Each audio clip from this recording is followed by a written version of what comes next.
Para produzir, não é necessário desmatar, limpar áreas à força, derrubar árvores e várias outras coisas só para abrir espaço.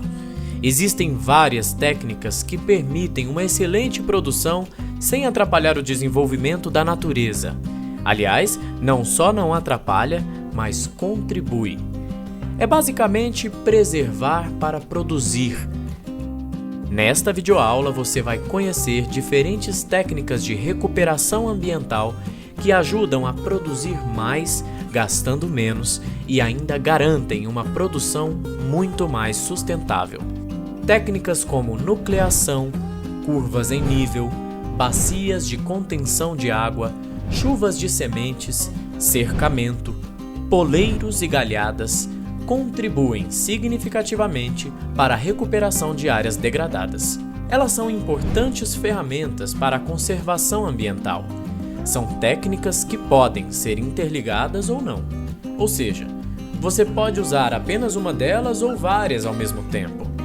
Tudo vai depender de como está a área de produção e quais técnicas se adequam à realidade do produtor. Vamos lá? A técnica que vamos conhecer é a nucleação.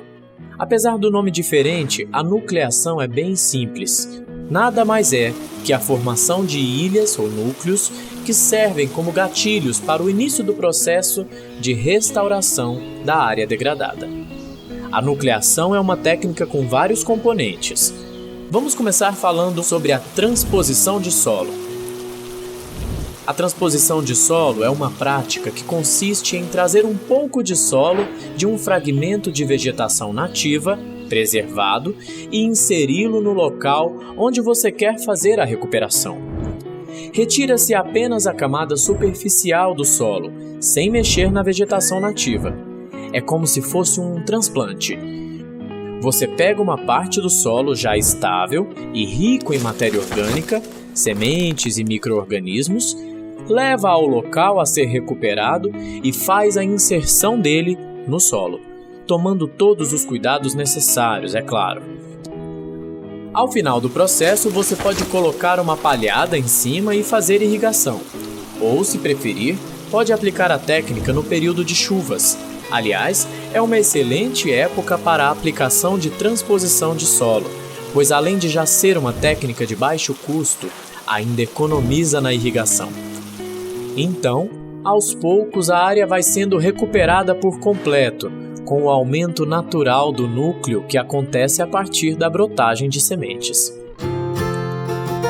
Mas fique atento ao seguinte alerta: se você não tiver uma área conservada próxima à propriedade, o transporte dessa porção de solo pode ficar difícil ou até mesmo inviável.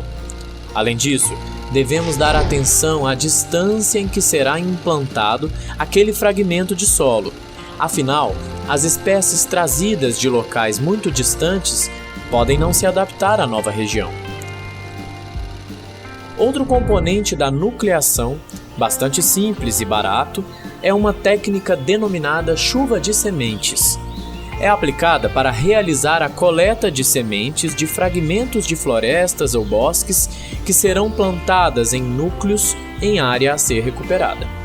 Ou seja, é simplesmente coletar sementes de uma área para plantar em áreas a serem recuperadas. E como se realiza essa coleta? Funciona assim.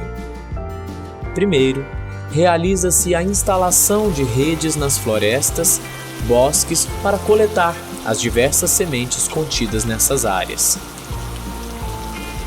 Novamente, o momento ideal para realizar o plantio usando a técnica de chuva de sementes é em um período em que elas tenham as condições adequadas para germinação, como em períodos chuvosos, por exemplo. É uma técnica realmente simples de ser executada, mas a principal vantagem da nucleação é o custo. Apesar de ser uma das técnicas mais demoradas para a total recuperação da área degradada, é uma das mais baratas. É possível, por exemplo, na recuperação tradicional, fazer o plantio de mudas, que é um método bem mais rápido para se chegar ao objetivo.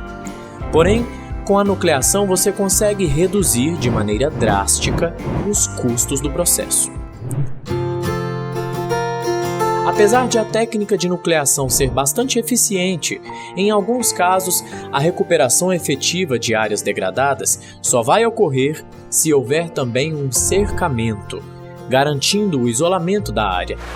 Por exemplo, se há animais na propriedade, como o gado, a área que está sendo recuperada se torna mais atrativa para ele. Afinal, ela fica muito mais verdinha e fica quase impossível mantê-los longe.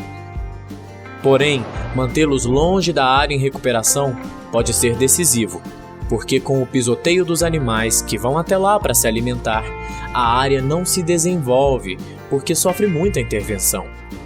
O cercamento de áreas é verdadeiramente simples. Trata-se de literalmente cercar o terreno que você deseja restaurar para isolar a área de possíveis impactos. Aliás, você também pode cercar as áreas de preservação permanente ou reserva legal que eventualmente existam na propriedade. Assim, você impede o acesso de animais, pessoas, carroças, veículos e aquela área terá condições de ser restaurada por completo, sem intervenções negativas. Seguindo em frente, vamos falar de outro componente da nucleação. Conhecidos como poleiros e habitats artificiais, estas técnicas atraem pássaros e outros animais que contribuem com o plantio de sementes. E como isso acontece? Na verdade, é bem simples. No meio de uma pastagem, por exemplo, você pode construir um grande poleiro, seja vivo ou seco, para atrair as aves. O poleiro seco é apenas uma estrutura alta que imite uma árvore seca com seus galhos. Já o poleiro vivo possui algum atrativo de abrigo, suporte e alimento. Inclusive, o poleiro vivo pode ser feito usando um poleiro seco, adicionando uma trepadeira, por exemplo, ou uma árvore, de preferência frutífera. O poleiro vai servir de descanso para diferentes aves que aproveitam a pausa para se alimentar e evacuar. E é justamente essa evacuação que estamos esperando. Pronto, temos mais sementes em condições de colonizar o solo. Vale lembrar de um detalhe muito importante.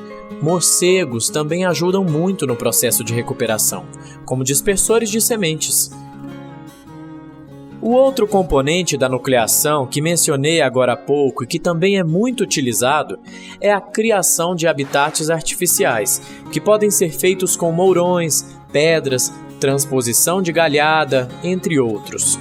A diferença dos poleiros para os habitats artificiais é que, além dos habitats atraírem pássaros, também atraem animais terrestres de diferentes portes, inclusive insetos, buscando abrigo. Apesar de os poleiros e os habitats artificiais levarem mais tempo para ter resultados, também apresentam um custo muito baixo. Fica a dica! As técnicas de recuperação ambiental são de extrema importância para nós hoje e para o futuro do nosso planeta.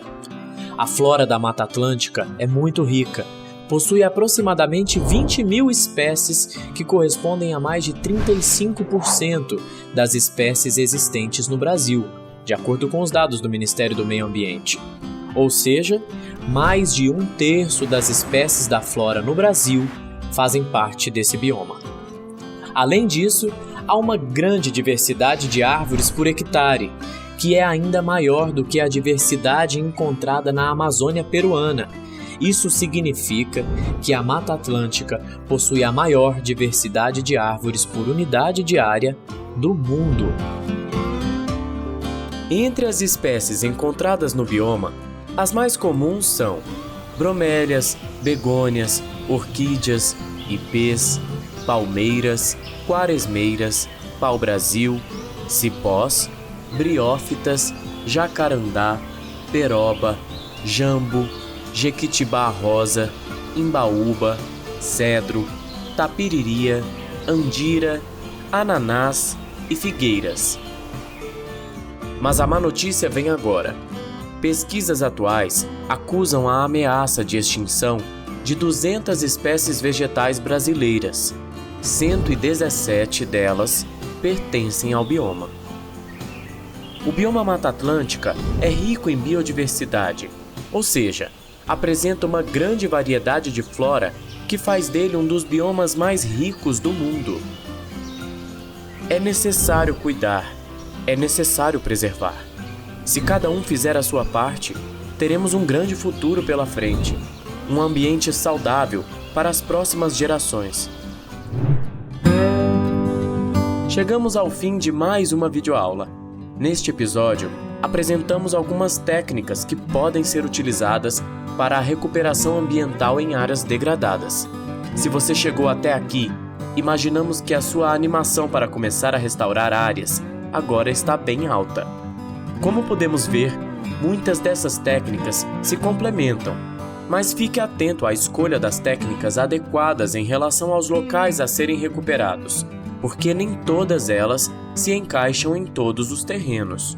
Então, para saber quais são as melhores técnicas para você aplicar em sua propriedade ou na propriedade onde você trabalha, procure um técnico para fazer uma avaliação. Eu fico por aqui. Até a próxima aula!